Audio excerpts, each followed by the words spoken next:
Okay, let's talk about scams. So, unfortunately, no matter where you go in what country, there's always going to be scammers. People that just enjoy taking money off people who are either stupid enough or gullible enough or just plain unfortunate enough to get scammed by these certain individuals.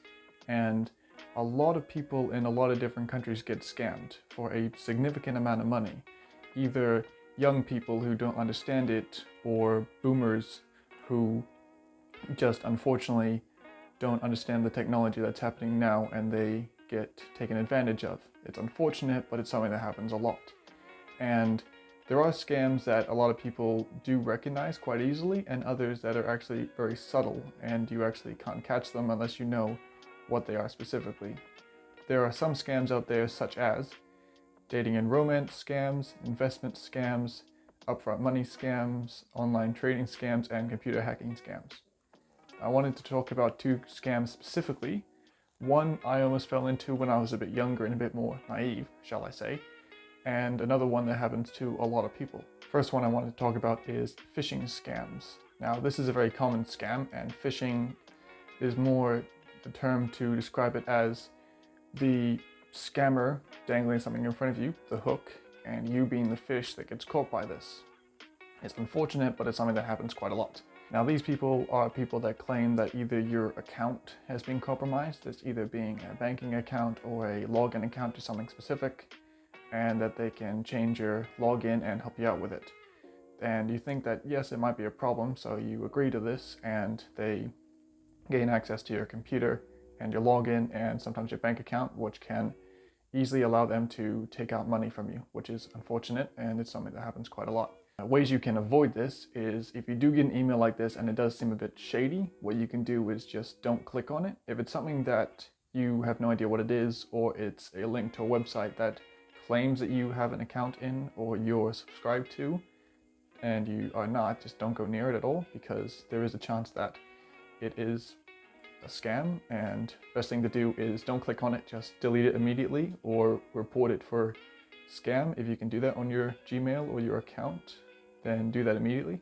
And yeah, the best thing is to just delete it, block it, or report for scam or spam, and then this should fix the problem. It will actually come out quite a lot, and you won't just have one of these emails, you might possibly have quite a few, because it's not just one person or one company that wants to scam you, it's actually far more than that.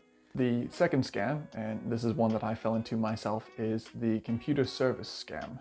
Now, if you do own a computer, you're more likely to get this, and if you don't, that's good, because they'll say there's a problem with your computer, but you don't own one, so you know immediately that it's a scam.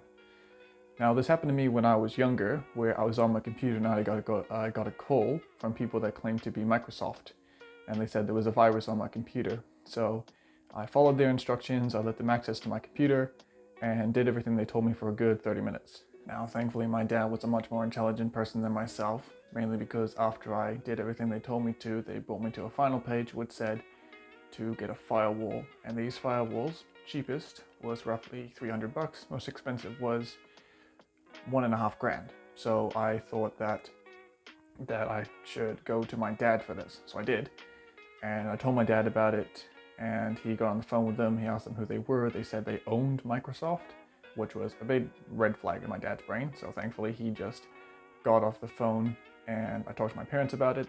At the beginning they thought it was myself who said, oh yeah, there's something wrong with my computer, I should call these guys, they're experts about it, instead of them calling me, which I specified and said, no, they called me and said there was a virus on my computer. To which they then said, I think you almost got scammed. So, not my most, not my best moment. So, yeah, thankfully my parents were there and they're a lot smarter than me when I was at that age.